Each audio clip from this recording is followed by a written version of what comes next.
पहली बात तो कुछ पॉइंट छूट गया था नोट्स में, बच्चे परेशान हो रहे थे उसको देख के। पहले एक बार बताओ नवीन, तुम जहां तक छूटा था क्लास वीडियो देख के आए हो कि ऐसे आ गए हो मुंह उठा के?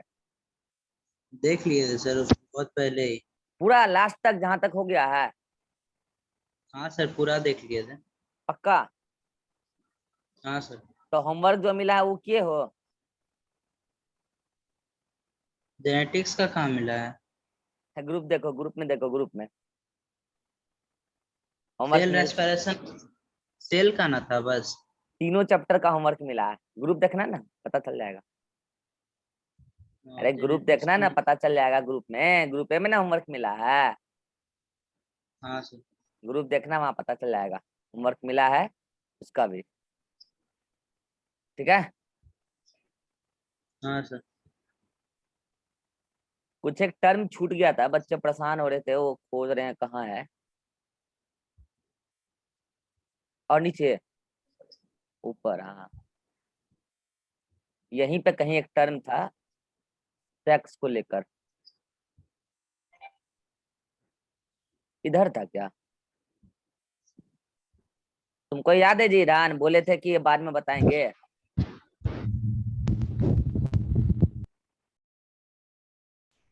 No sir. यहीं पे होगा शायद, तुमको तो याद भी नहीं है जी। एक टर्म था, ठीक है, गायनेकोमेस्टिया और हर्सुटिज्म कहाँ पे है? सेक्स इन्फ्लुएंस्ड करेक्टर के ऊपर। ये रहा।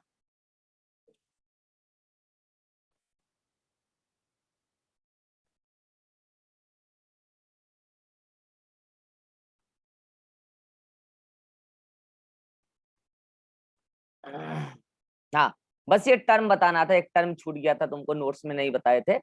एक टर्म यहाँ पे लिखा हुआ तुमको दिख रहा होगा, ये देखो, स्यूडो हार्मोफ्रोडिज्म। और एक टर्म है गायनिकोमेस्टिया। गायनिकोमेस्टिया तो खूब सुनते होगे, देखो वर्ड को पकड़ लो, वर्ड को पकड़ोगे सब खेल हो जाएगा। गायनो का मतलब क्या होता है? गायनो का मतलब फीमेल होता है, पता है ना? गायनो, गायनो मतलब क्या होता है? नहीं कहते कि गायनोलॉजिस्ट है, नहीं कहते कि गायनो बनेगी। तो गायनो मतलब क्या होता है? फीमेल होता है। तो यहाँ गायनो वर्ड दिख रहा है, गायनिको, तो गायनो मतलब यहाँ पे क्या होगा? फीमेल। मतलब फीमेल लाइक कैरेक्टर, मतलब फीमेल की कैरेक्टर यदि मेल में आ जाए तो इस कंडीशन को बोलते हैं गायनेकोमेस्टिया। और ऐसे ही अगर मेल का कैरेक्टर स्यूडो हर्मा, अब देखो इसको कैसे याद रखोगे? हरिओम, हरिओम, हरिओम, ओम, ओम लड़का का नाम होता है ना, हरिओम कई सारे लोगों का नाम होता है, हरिओम, हरिओम, नहीं कहते हरिओम नाम है उसका। तो सूडो हार्मोफ्रोडिज्म मतलब male like character in female, यानी कि फीमेल है लेकिन झूठा कैरेक्टर मेल का भी आ गया उसके अंदर, यानी कि कुछ कैरेक्टर मेल का भी आ गया। बस ये टर्मिनोलॉजी है, इसके पीछे का एक नहीं कई कारण होता है। मैं कितना कारण तुमको बताऊं? हार्मोनल कारण भी होता है, जेनेटिकल कारण भी होता है, सेक्स ऑर्गन ट्रांसप्लांटेशन भी होता है, तो कई कारण होता है भाई। अब उसका कारण तुम, हाँ यहाँ पर हम पढ़ा रहे हैं तो जाहिर सी बात है यहाँ जेनेटिकल काउज होगा, इसलिए टर्म यहाँ पे मैंने बता दिया। कई बार डायरेक्टली पीएमटी में वर्ड पूछ लिए जाते हैं। सूडो हार्मोफ्रोडिज्म का मतलब क्या होता है? Male like character in female. और गायनेकोमेस्टिया का मतलब क्या होता है? Female like character in male. बोलो क्लियर है ये बात? हाँ सर। चलो ठीक नेक्स्ट। सर। अरे नवीन, तुम्हारा कैमरा बंद क्यों है? एक मिनट सर। कैमरा ऑन रखो, बोले ना ईयरफोन, पूरी क्लास कैमरा ऑन रहेगा आप सबका। ईयरफोन लेने गए थे नीचे। हाँ कैमरा ऑन रहेगा।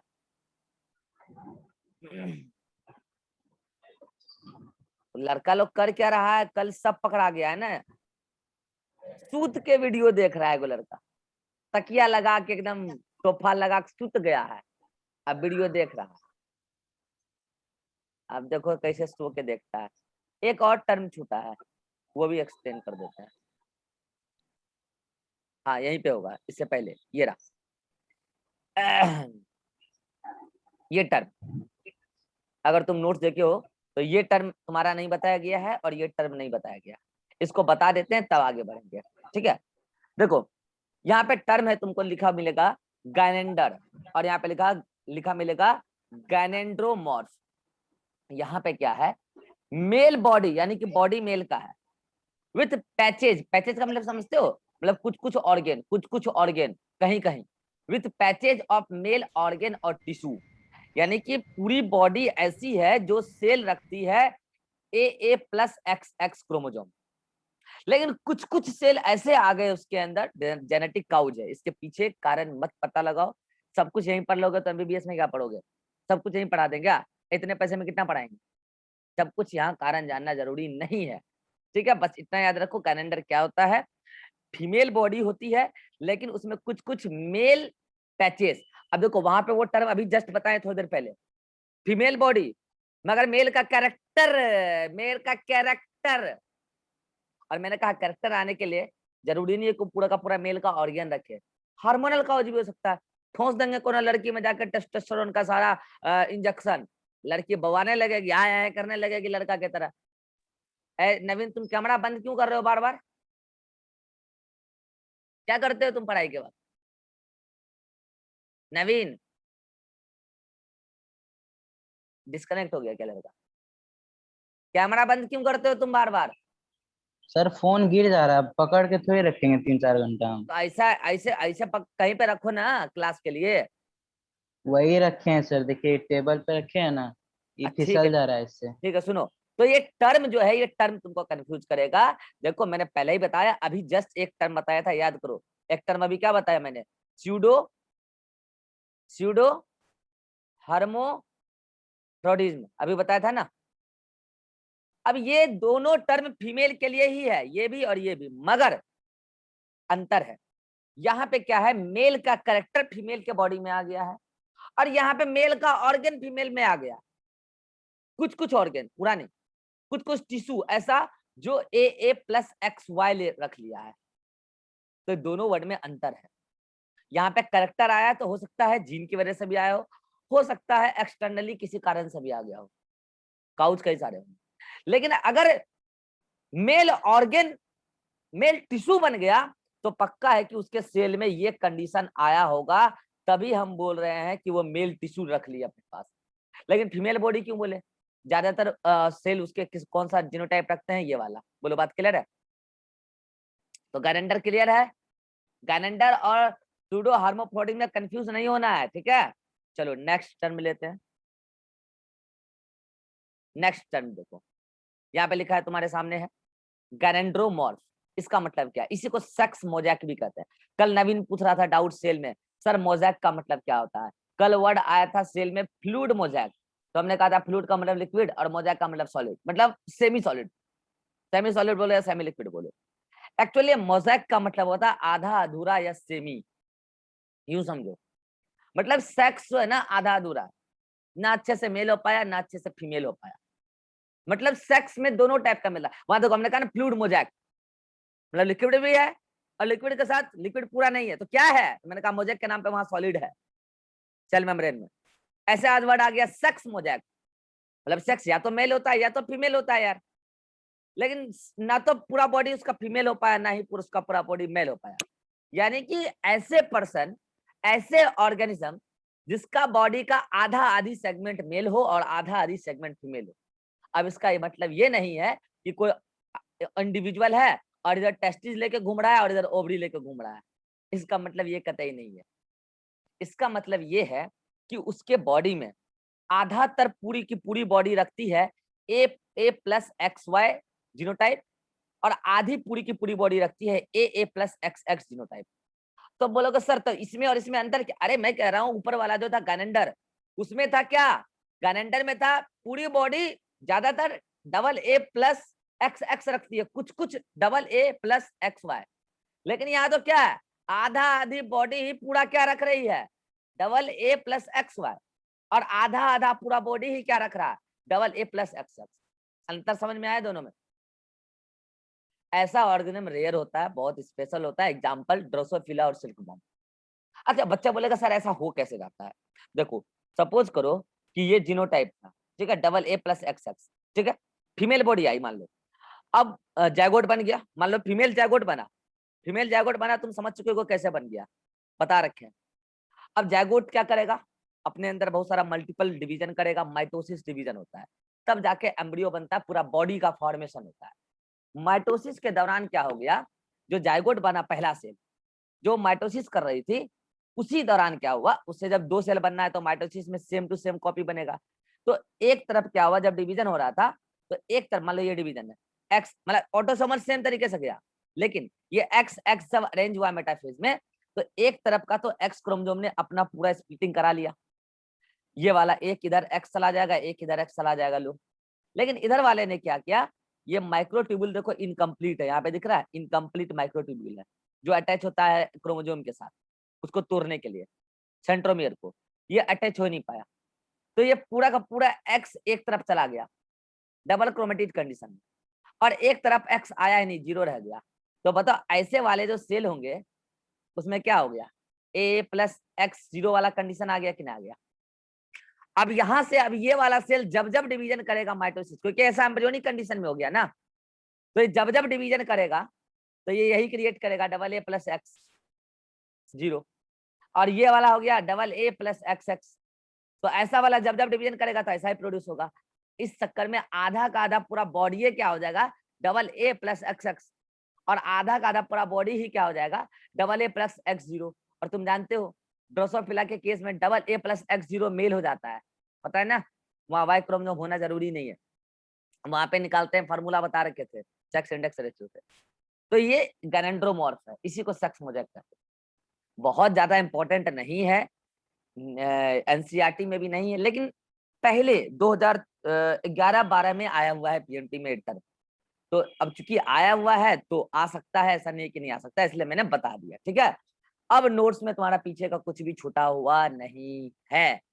आज हम ह्यूमन जेनेटिक्स स्टार्ट करेंगे, उससे पहले हमारे पास कुछ टॉपिक बचे हैं पढ़ाने के लिए, उसको खत्म कर देते हैं, तब हम ह्यूमन जेनेटिक्स स्टार्ट कर देते हैं, ठीक है। यहाँ तक किसी को कोई दिक्कत हो तो बोल सकता है।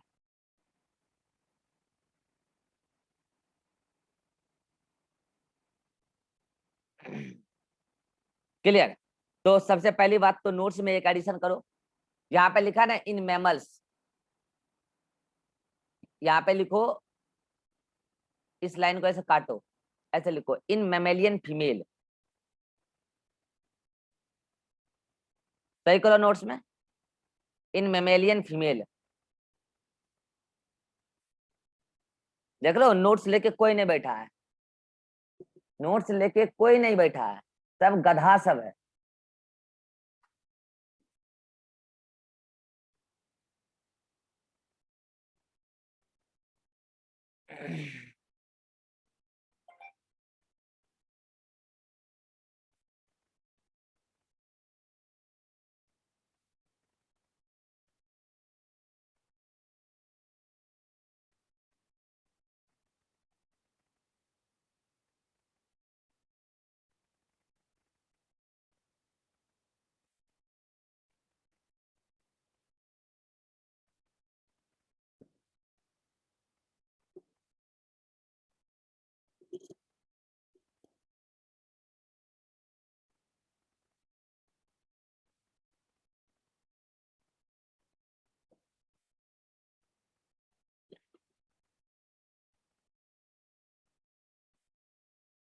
चलिए ऐड करो वहां पे इन मैमेलियन फीमेल।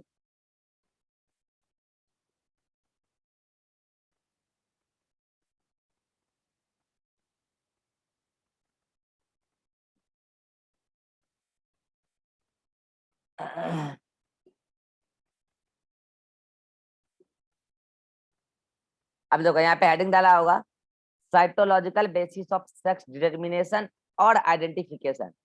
इस आइडेंटिफिकेशन पे डबल टिक लगाओ और एक टिक लगाओ सेक्स डिटर्मिनेशन पे, फिर एक्सप्लेन करेंगे ऐसा क्यों बोल रहे हैं हम।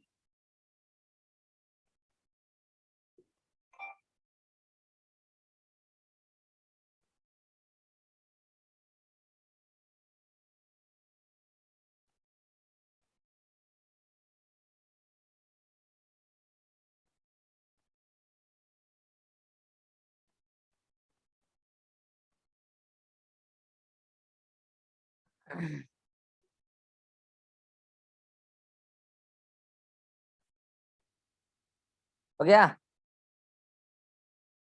चलो हाँ कुछ नेक्स्ट।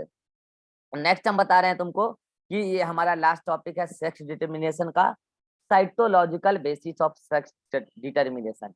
मैं कह रहा हूं कि यह एक सेल है, ठीक है, और तुमको पता है कि सेल के अंदर क्या होता है, न्यूक्लियस होता है। सेल के अंदर ये न्यूक्लियस है, ठीक है। अब मैं क्या कह रहा हूं कि ये क्या है, तुम्हारा साइटोप्लाज्म है? ये साइटोप्लाज्म है, और ये क्या है तुम्हारा, न्यूक्लियोप्लाज्म है। तुमको पता है न्यूक्लियस में क्रोमोजोम होता है, न्यूक्लियस के अंदर, वो सब तुम आजकल सेल में भी पढ़ रहे होगे। मैं कह रहा हूं कि अगर फीमेल है तो फीमेल के पास तो 2 एक्स क्रोमोजोम है। और एक बात क्लियर कर लो, आज जो ह्यूमन बॉडी होता है, ह्यूमन बॉडी के अंदर एक्स क्रोमोजोम पर जितने भी जीन लोकेटेड होते हैं, वो एक ही एक्स क्रोमोजोम पर जितने जीन है उसी से ह्यूमन के बॉडी का सारा काम चल जाएगा। जो भी एक्स लिंक्ड जीन है, 2 एक्स क्रोमोजोम की जरूरत होती ही नहीं है। तो फीमेल के पास तो 2 एक्स क्रोमोजोम होता है, तो अगर अधिक जीन हो जाएगा, अधिक प्रोडक्ट हो जाएगा, तो वो भी दिक्कत वाली ही बात है, वो भी कहीं ना कहीं डिसऑर्डर ही काउज करेगा। इसीलिए एक एक्स क्रोमोजोम को क्या किया जाता है, परमानेंटली नहीं, टेम्पररली इनएक्टिव कर दिया जाता है।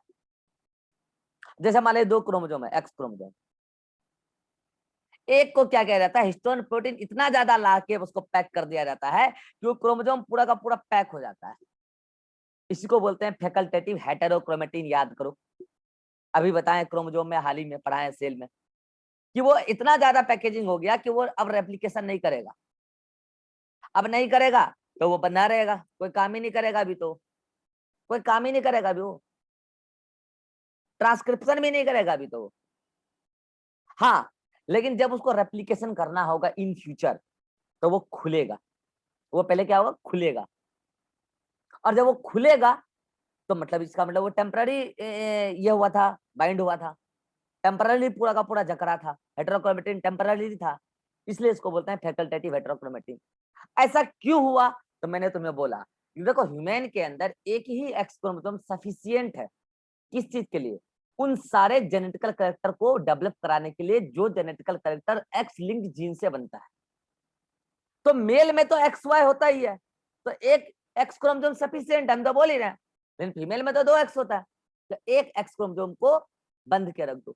अब अगर तुम माइक्रोस्कोप में किसी भी फीमेल का कोई भी सेल उठा के देखो, क्योंकि उसके हर सेल में सेक्स क्रोमोसोम के नाम पर क्या है, डबल एक्स है, तो तुम उसका कोई भी सेल उठा के अगर माइक्रोस्कोप में देख लो, मोस्ट कॉमनली क्या करो, कोई लड़की को बुला, उसको बोलो मुंह खोलो, मुंह खोलेगी, अंदर में छुरी घुसा के मुंह उसका नोच लो, अंदर से उसमें क्या निकलेगा, चिक का कुछ टिश्यू निकलेगा, खुरच लो, उसका स्लाइड तैयार करो, कलर वलर करो, स्लाइड तैयार करो, माइक्रोस्कोप में देखो, तुमको वहां दिख जाएगा, वहां दिख जाएगा न्यूक्लियस के अंदर एक एकदम जकड़ा हुआ पार्ट, क्रोमोसोम एक्स क्रोमोसोम अलग से दिखेगा एकदम, क्योंकि एक ही ऐसा क्रोमोसोम होगा पूरे के पूरे सेल के अंदर जो इस तरीके से जकड़ा होगा, क्योंकि ऑटोसोम तो ऐसा नहीं होता, बता रखे हैं, ऑटोसोम तो ऐसा नहीं होता। बाकी हर क्रोमोसोम में सेंट्रोमियर टीलोमियर पे ऐसा पार्ट दिखेगा, लेकिन पूरा का पूरा क्रोमोसोम जकड़ा हुआ एक ही दिखेगा। हाँ, लेकिन ये बात सच है, अगर वो फीमेल गैमेटोजेनेसिस करने वाली होगी उस समय, उसका वो गैमेटोजेनेसिस का टाइमिंग चल रहा हो, तो उसके जो सेल गैमेटोजेनेसिस कर रहे होंगे उसके अंदर वो खुलेगा। पता है क्यों, गैमेटोजेनेसिस के दौरान एक सेल से 4 सेल बनते हैं, मियोसिस, और इससे 4 गैमिट बनेंगे, और चारों में एक्स एक्स होंगे। लेकिन अलग बात है कि ह्यूमन के अंदर ये 4 गैमिट बन नहीं पाते हैं, 2 को डिस्ट्रॉय हो जाता है, पोलर बॉडी के फॉर्म में रिप्रोडक्शन में पढ़ा दे। तो उस टाइम अगर पोलर बॉडी में भी एक्स क्रोमोसोम जाएगा, मियोसिस में क्रोमोसोम का तो बंटवारा होना ही है, हम पढ़ाएंगे सेल डिवीजन में। तो अगर खुलेगा उस टाइम, तो जाहिर सी बात है कि उस टाइम अगर खुलेगा तभी होगा उसका रेप्लिकेशन, क्योंकि रेप्लिकेशन कराना जरूरी है गैमिट बनाने के दौरान। तो कुल मिला के मेरा कहने का बात यह है कि एक एक्स क्रोमोसोम फीमेल के अंदर टेम्परली इनएक्टिव कर दिया जाता है, इसीलिए इसको बोलते हैं डोजेज कंपनसेशन। डोजेज का मतलब क्या, डोज दे दिया गया, चल चुप चुप रहे। लियोन्स हाइपोथेसिस क्यों बोलते हैं, साइंटिस्ट है इस बात को बताने वाले। और वो पर्टिकुलर एक्स क्रोमोसोम जो टेम्परली इनएक्टिव कर दिया गया, मतलब फैकल्टेटिव हेटेरोक्रोमेटिन है, उसको बोलते हैं बार बॉडी। उसको क्या बोलते हैं, बार बॉडी।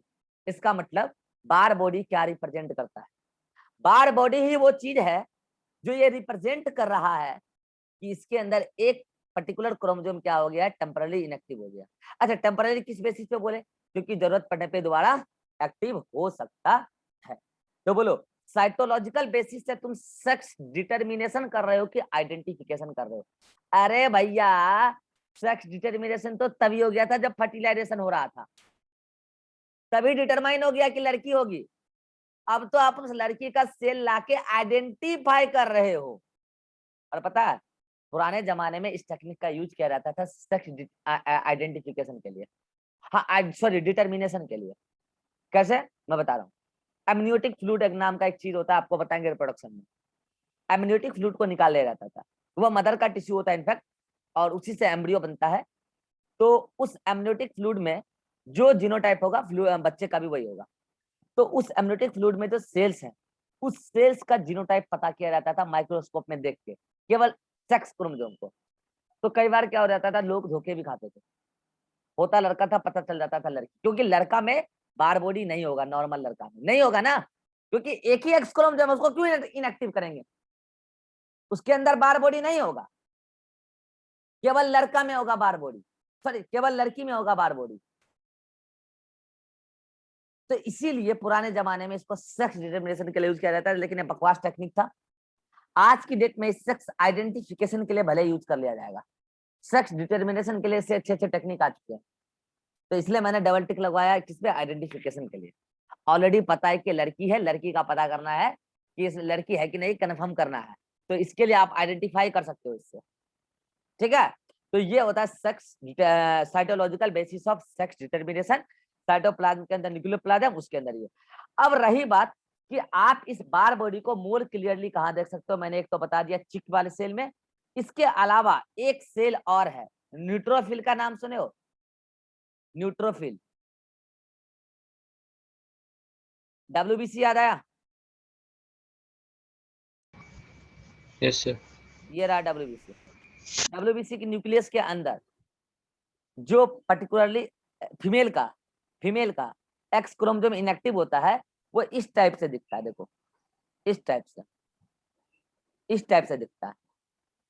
ये वैसा लग रहा है जैसे कि ढोलक बजाने वाला ड्रम स्टिक होता है, इस टाइप से ड्रम स्टिक टाइप का लग रहा है। इसीलिए न्यूट्रोफिल को ड्रम स्टिक सेल भी कह देते हैं कई बार। यहाँ पे बार बॉडी को ड्रम स्टिक कहते हैं। तो न्यूट्रोफिल जो है ब्लड का, उसके अंदर तुम आसानी से देख सकते हो माउथ का एपिथेलियम सेल का जो इनर लेयर है, आउटर लेयर नहीं, उसको जोर से खुरचोगे तो इनर लेयर वाले में दिख जाएगा। तो वो है तुम्हारा बार बॉडी। रही बात, बार बॉडी का कैलकुलेशन सिंपल है। क्या करना है यार, नंबर ऑफ बार बॉडी निकालना है तुमको ना। Total number of x chromosome -1 कर दो। -1 क्यों करोगे, ये इंपॉर्टेंट है, यहाँ लिख लेना अपने भाषा में। क्योंकि एक एक्स क्रोमोसोम ह्यूमन बॉडी को जिंदा रहने के लिए चाहिए, लिख लो। एक एक्स क्रोमोसोम तो ह्यूमन को सरवाइव करने के लिए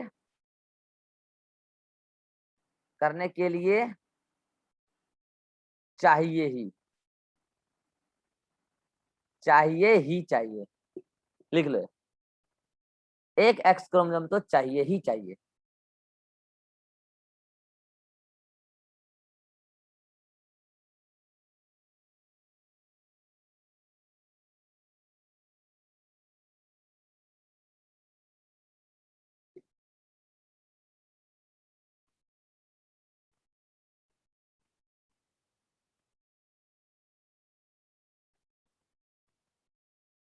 लिख लिया?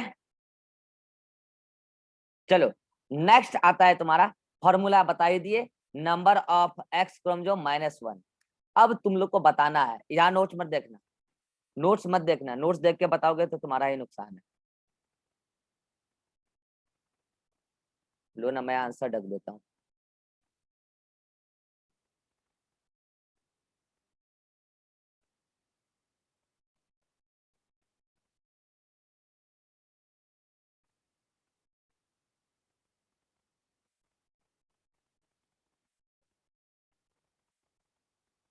चलो, अब बताओ मुझे एक एक करके, जिसको पूछेंगे वो बता देना।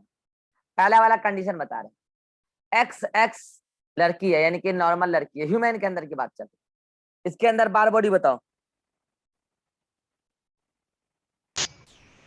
1 1। नवीन, एक्स हाँ एक्स सर। एक्स वाई वाले में बताओ। इसमें एक्स नहीं वाई होगा वाले सर, बात बता। इसमें 0। 0। अब बता रहे हैं ये तीनों तो केस तुमको दिख रहा है ना, ये डिसऑर्डर है। ये कहाँ पढ़ाएंगे तुमको हम? ह्यूमन हेल्थ एंड डिजीज में, या फिर इसी चैप्टर के लास्ट में। यहाँ पे भी पढ़ाएंगे, वहां पे भी पढ़ाएंगे। वहां अगर नहीं पढ़ाए तो यहाँ पे पढ़ा देंगे। जेनेटिकल डिसऑर्डर में कुछ डिसऑर्डर ऐसे होते हैं जो क्रोमोजोमल डिसऑर्डर होते हैं, उसमें क्रोमोजोम की नंबर पूरी की पूरी बढ़ घट जाती है। तो जैसे ये देखो, ये ट्रिपल एक्स है, ये X0 है, ये डबल XY है। इतना तो पता चलता है कि इसमें वाई नहीं है, वाई नहीं है तो ये दोनों लड़की होगी, क्योंकि ह्यूमन की बात चल रही है। इसमें वाई है तो ये लड़का होगा। लेकिन नंबर ऑफ बार बॉडी निकालना होगा तो क्या निकालोगे? बोलो नवीन, पहले इस वाले का, ट्रिपल एक्स का। ट्रिपल एक्स का our body. X bar body, bar body, हाँ। 2 शायद होगा सर। 2। और इसका 0, इसका 1। इसका 1। बस ये ऐसे यही पूछा जाता है निकालने के लिए तुमको। देख लो, आंसर है। हाँ सर। तो यही है तुम्हारा बार बॉडी का पूरा बताना था मुझे। ठीक है, तो यहां तक में तुम्हारा क्या खत्म होता है मैंने बता दिया। यहां तक आपका ह्यूमन जेनेटिक्स के पहले तक का पोर्शन खत्म होता है। मतलब जो हम बोले थे नॉन मेंडेलियन जेनेटिक्स, वो भी काफी लंबा चलेगा बोले थे। यहाँ जाके नॉन मेंडेलियन जेनेटिक्स समाप्त होता है। मतलब मेंडल के बाद जो भी जेनेटिक्स हमने पढ़ा है वो यहाँ पे जाके खत्म होता है। ठीक है, किसी को कोई डाउट हो जहां तक तो पूछ सकता है।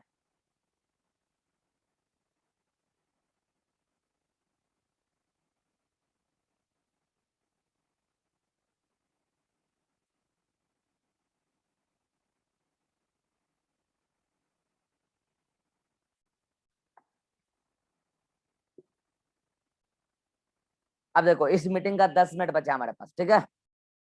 इस मीटिंग का 10 मिनट बचा है। तो उससे पहले तुम क्या करो कि कुछ चीजें एडिशन मुझे करानी है, तो वो चीज तुम क्या करो, एडिशन कर लो यहाँ पे ह्यूमन जेनेटिक्स में। ठीक है, बता रहे हैं क्या ऐड करो।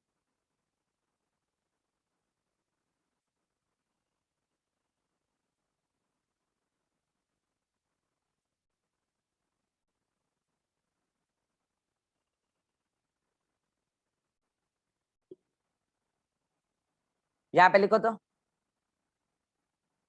लिखो यहाँ पे जल्दी, पूरा लाइन लिखो।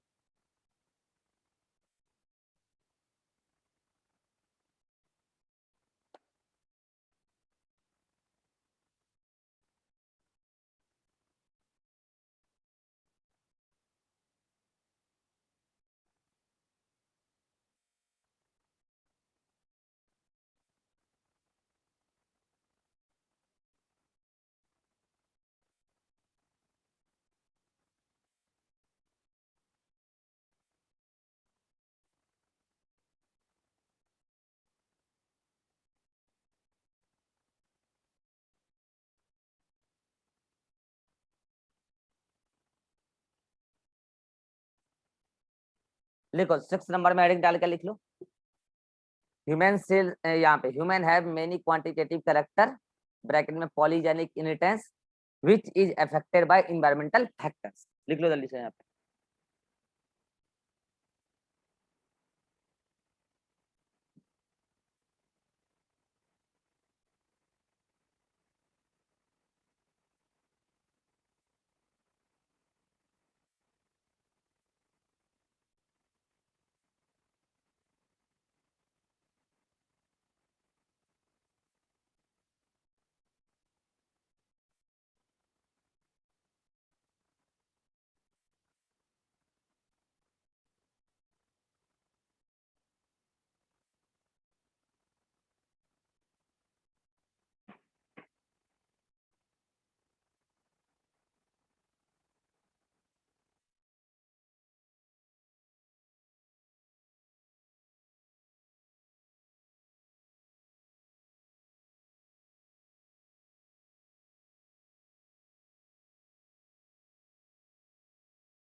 लिख लीजिए, ठीक है, नया मीटिंग Yes, sir. क्रिएट कर रहे हैं, फिर उसमें बात करेंगे हम लोग मेन जेनेटिक्स का, ठीक है।